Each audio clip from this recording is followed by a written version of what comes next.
Hey guys, welcome back. This video is going to be on a sheath, a leather sheath I'll be making for a knife that I made.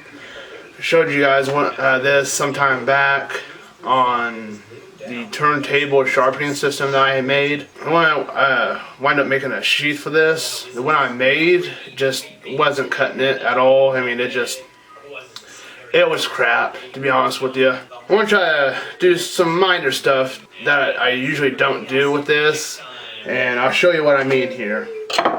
Now here, I got the material. I got some scrap pieces I'm going to use, and some old deer hide that a friend of mine gave me some time back.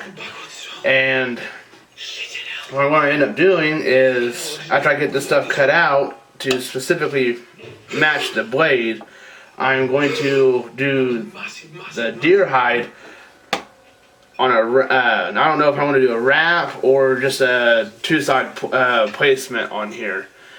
And that's what I usually don't do, but, well, whenever I say usually don't do the deer hide. I haven't hardly done anything with this deer hide. This is just a piece that I've gotten off of it from one other project. I think I've only messed with it once, but I'm going to end up using that as, like I said, for an upper piece here. And I was wanting to show you guys one of the ways I do this. I do several different types of sheaths, different styles and everything. And I'm going to do at least one more on the hatchet, the Ozark Trails. Yeah, the Ozark Trails hatchet. I want to do something a little bit different on that as well.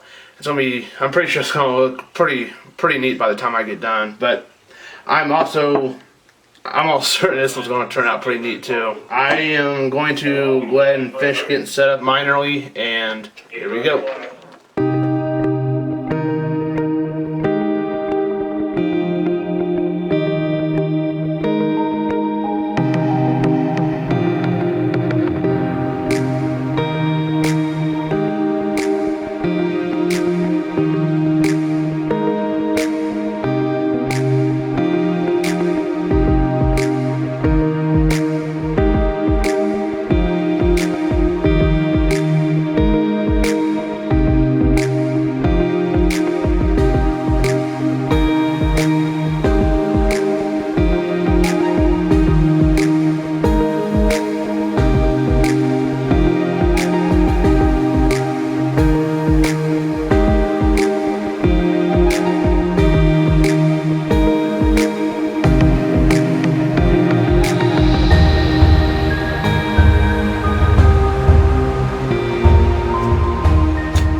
Alright, with this here, what I had done was I had cut one side out, and I want the smooth side out. See how this side's smooth and this side's rough? I want the smooth side out on both pieces. So I took this one, the one I cut, and then I put rough to rough on that, and that will give smooth side on both sides of this, on the outside.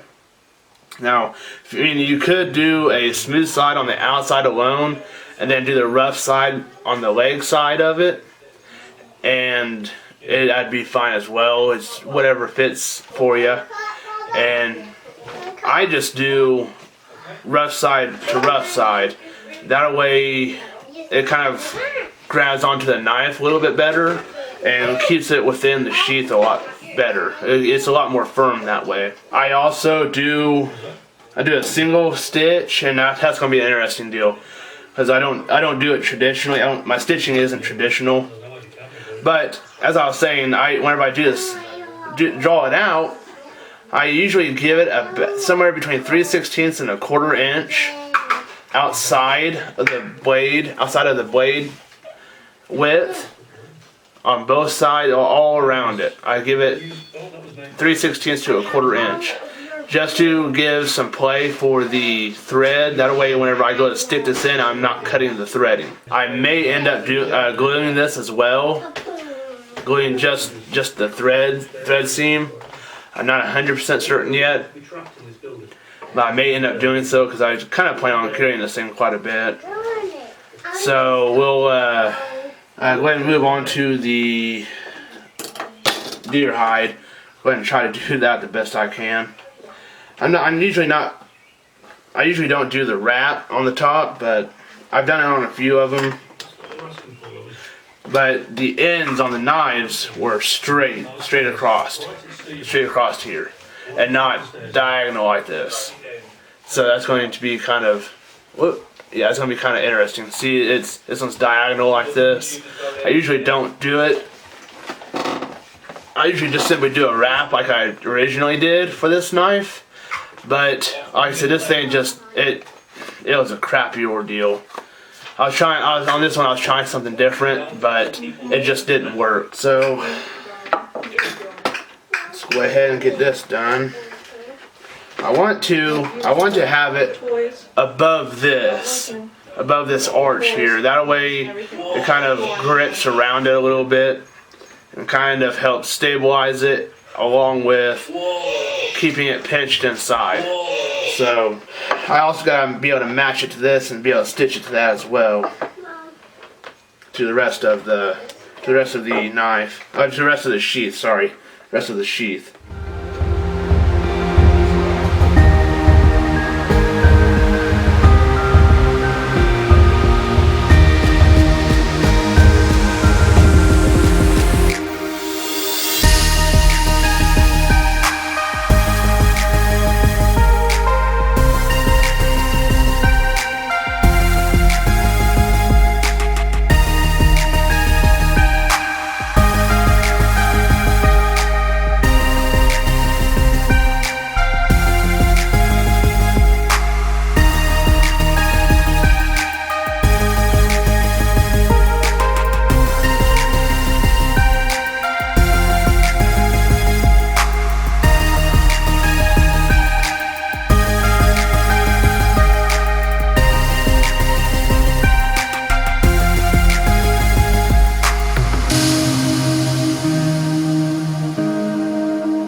Alright, here we go. This is how it's going to look whenever it gets on there. It's going to be up like this, and it should be able to come on around the knife like that. Should be able to. I usually like to try to test it out, and if it gets at least half the handle on a decent part of this, it's good normally. For me anyways, it is. Because with that, it'll keep tension on it up here on the handle. And yes, it'll be kind of hard going in and out, pulling it in and out of the sheath for the first while, but it will still keep it firm after it's been worked in. It will look something like that. This here is going to be the lanyard to hold it onto the tool belt, hold it onto the belt. It'll be the belt loop. There we go. That's what I was trying to say. It'll be the belt loop.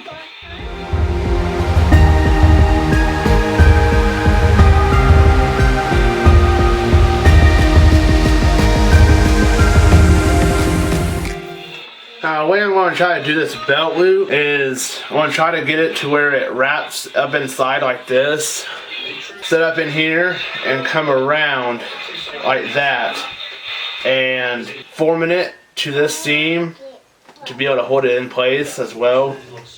That way it just looks more symmetrical, not as blocky. Now, it's one thing about working with fur, it gets very messy very quickly. So it's pretty different. That's one of the reasons why I don't like working with it too terribly much. But it does, usually at the end of the working on something, it does make it pretty neat looking. I do need to go ahead and mark this out, exactly where it's going to land. So that way I can go ahead and run my seam line.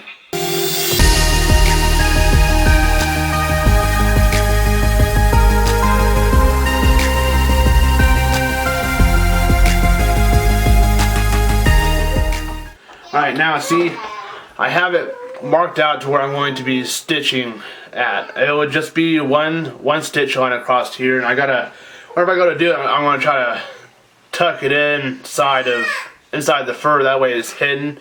I want to try to do that as much as possible whenever I go to stitch it up. Alright, so whenever I go to do this up, whenever I go to stitch it up, that's when I'll go ahead and curve it around like this for the belt loop. And another thing, the reason why I went ahead and marked it with a pin on the outside is because this is going to be covered up. I try to stay away from marking it on the face as much as possible, and I always try to mark it on the rough side because with me anyways, it's guaranteed that the markings are going to be concealed, so I'm not terribly worried about it. But like with this one, it will be covered, so it's not going to pose a problem. Like this here, see, it'll be that's it right where I'm going to be stitching it. That way I have a guideline right there. So like I said, I'm not terribly worried about it. I will be back to go ahead and start punching this here soon. Alrighty, I am back over here, and this here is just a simple leather punch that you can get from just about any kind of leather shop. Just wherever there's a shop at, you can get one. Just about. They come in different varieties. The particular shop that I was at had 2 or 3 different styles, and this was the mid one, and the most expensive one was somewhere around $80 to $90 for a punch very similar to this. So I am going to go ahead and punch this out. So I gotta sit here and mark it out.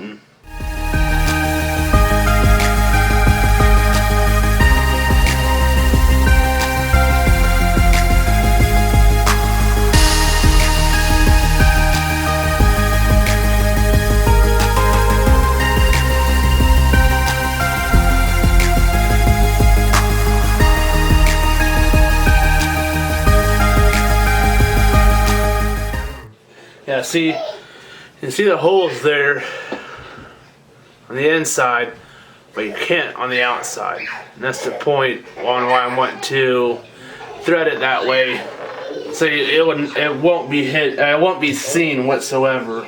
And I gotta transfer it.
So this is what I was meaning by not the usual type of threading for this.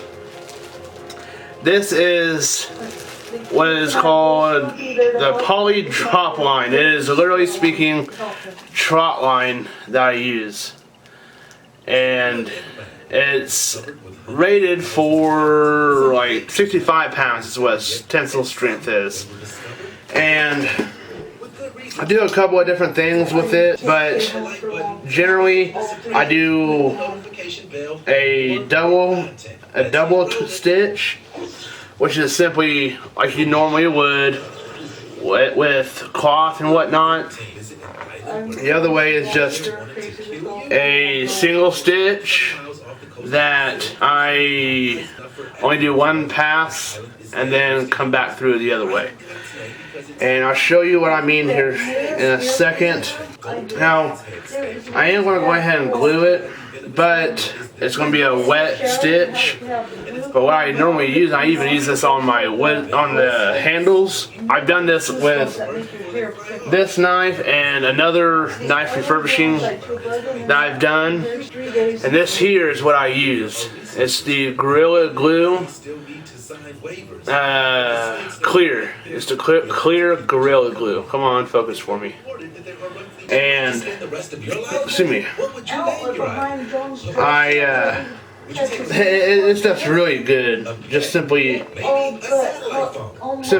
it's very versatile, and it's not the foam stuff.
Okay, so as you can tell, I did. Whoa. Hold on, let me zoom out of here. Set. I went one way, I stitched it one direction, and it was basically every other, and then I went back through the other direction and filling in, then I tied in on itself up here, and I threaded it through. I'm going to go ahead and do this with the other one, and then go ahead and glue the seams and pressure it until tomorrow. Then tomorrow after that, I'll go ahead and punch the holes and stitch it. I'll be picking up there at that point tomorrow. So I'll be right back. Alright, we are back. Let's go ahead and get this off of here and go ahead and check it out. I want to go ahead and do a test on here. See how well this is going to slide in. Yeah, that ain't bad. Be in there about like that. It looks like I'm going to have to do a little bit of a loop type of wrap on here instead of straight stitching to it to just help it out a little bit. So let me go ahead and get this moved back over here, and I'm going to start punching for it, and whenever I am ready to start stitching, I will go ahead and I'll have to readjust the camera and get to a different spot. So There we go, that's better, I think. That way you can see what I'm doing a little bit better. Alrighty, there we go. See, I do about a 3/16 spacing on this. Roughly, kind of eyeball it. I don't actually measure it out at all. It just makes it a little bit easier on me. That way I ain't having to go through and mark it all.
About doing an overlay here just to seam across the top to kind of help hold everything together. You know what, I just might go ahead and do that. Go ahead and like glue it on there and then stitch it on, but that'll be the last step I do.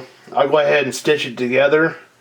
I got some of this suede. I got some of this darker brown suede like this. It looks something kind of like that across the top. That way this stuff here is covered up. See that? Ain't gotta worry about it terribly much. I'll glue it. So I'm gonna go ahead and get you guys moved real quick, and I'll go ahead and get this thing stitching.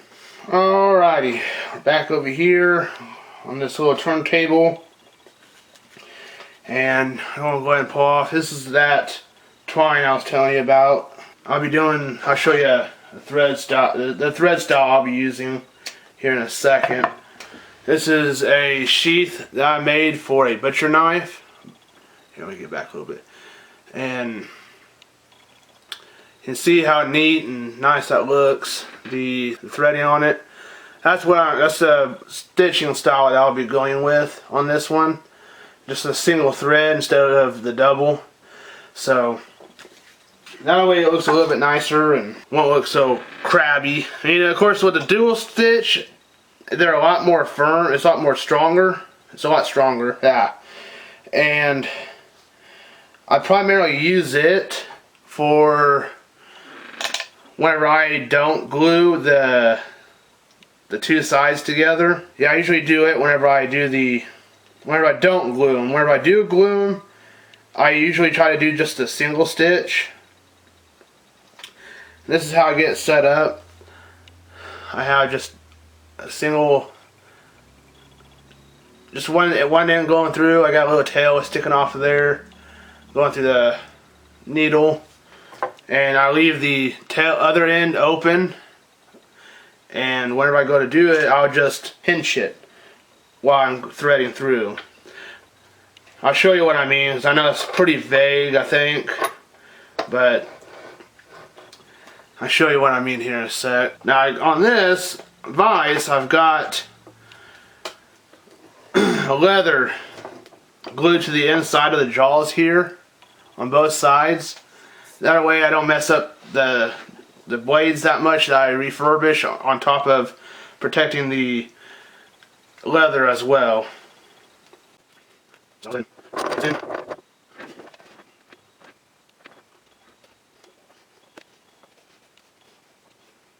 And with this tail here, I'll go ahead and bring it on the inside like this, and then whenever I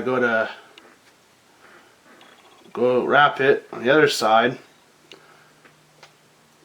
I'll just pinch it.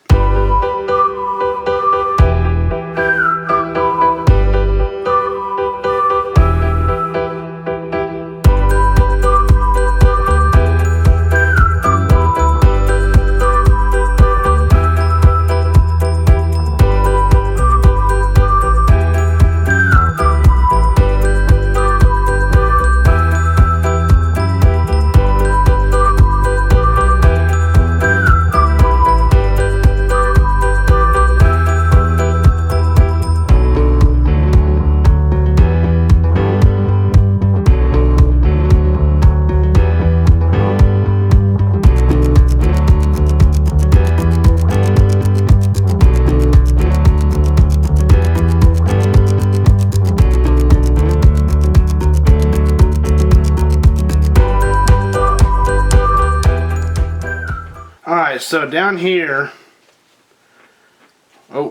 see, this is one thing I don't like about this style of stitching. Doing it open like this, you just, good portion of the time, this stuff comes into a knot like this, and just becomes a headache. But once I get down here, I'll be going every other, and then once I get all the way wrapped all the way down, and I do loop this side, I'll go back through it going the other way, and then on this outside I'll hit all the holes that were seemingly missed. Now see here, I see there how it looks like I missed it. Right here. I'll be getting that on my way back up it. So it's not like I'm going to be missing it, I'll just be catching it on the other way.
that's what it looks like for now anyways. I'm still going to try to do the piece of suede across the top. Stitching, it looks kind of shabby. Like I said, I was just having a hard time with that. I don't know why. It's a real pain in the butt for me to stitch. Let me go ahead and give this another test. There we go. Of course, it's a bit tight going in. It's preferred that way so that it can be worked in and actually form to the knife itself. I usually do a wet form on this. Go ahead and like dip it in water and then let it soak in and leave the knife in there and everything and let it form around it. I am needing to go ahead and do something real quick though. Do what is called burnishing the edge here. I'll show you the way I do it. I just need somebody to take a steel or wood file and do it that way. I know I'm doing it the hard way for the vast majority of this, but this is just the way that I do it.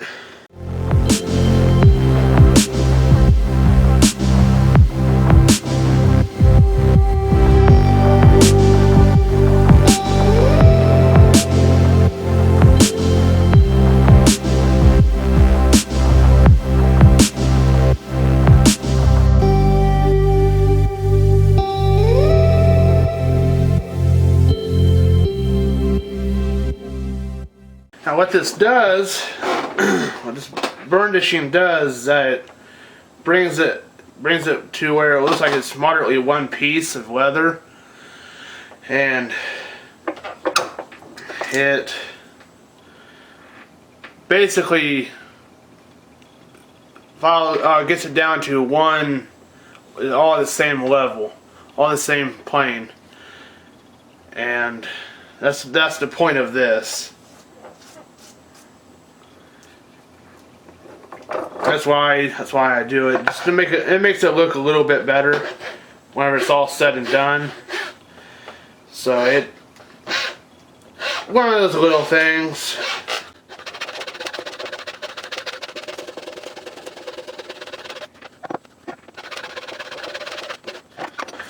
Alright. Close enough anyways since it's going to be mine. Anyhow, it's close enough for me. So, what I am going to go ahead and do is I am going to go ahead and put that piece up here and go ahead and glue it on and whatnot, but I'm still not quite done with this outside of that, because I still need to do a mink oil coat, a few coats on it down here, and I'll have to show you how I do that as well. I got a little method on how I do it. So I'll go ahead and cut you out here, and I'll go ahead and get this glued on and ready to be stitched tomorrow. Then I'll show you the process that I do for the mink oil. Alright, so what I have isn't actually mink oil, it's beeswax. I use both frequently, and this actually just happens to be a snow shield. I get this from the store here in town called Orchlands, and it's primarily used, well, at least they're selling it as a boot sealer or boot protector to help waterproof it. And I found that it helps quite a bit to an extent. It still doesn't completely seal it, because after so long it just kind of wears off. And I had also used this is leather balm, and this kind of helps with the sealing process as well. This can be acquired at a leather store or online, and the applications are only for the heavier leather, for, well, anything but suede, pretty much suede leather. But I still use it here and there on it, on suede leather on some of my shoes I have, boots, and that's only to help shine it up. That's what this leather balm does, is shine it up and help seal it. So I'll go ahead and get this going. And oh, I did get that suede wrap on the top there. It's starting to kind of look kind of funky, but it's something different, something I haven't done before. So it's a neat little ordeal.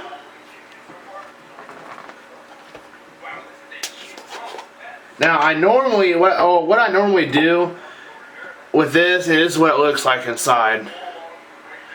What I normally do with this, whenever I apply it, is I heat the I put this on, and then I take a blowtorch, I heat up the wax and let it soak into the leather, and that I found out really helps. But since I have this deer fur on there, I'm afraid that if I do the blowtorch, it's gonna wind up catching this on fire, and I don't really want to do that, of course, because that was the purpose of this, was to fall for the looks of it. So I'm going to have to just do several coats of this over time. I'll go ahead and just do one coat for the purposes of this video, but I usually do several coats on it if I'm not going to do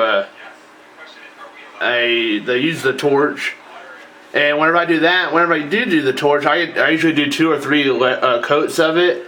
I'll put a coat, torch it, and then put another coat on, and it'll kind of soak in, and then I do a 3rd coat right after that second one, and then take the torch again and heat it back up to let it soak back in, and then I let it sit for several hours. And I found out that really helps. So, like I said, for the purposes of this video, I'm just going to apply a coat, and show you, just simply show you.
That's the gist of it. And it changes the color of it, just so you know. Oh, come on, focus. Now it does change the color of it. I don't know if you can notice it on the camera. For this V-tan, it does change it. So whenever you do heat it up, it actually changes it quite a bit. Makes it a lot darker than what this is. So that's the gist of it, of a sheath making. Yeah, that's it. That's what it looks like. So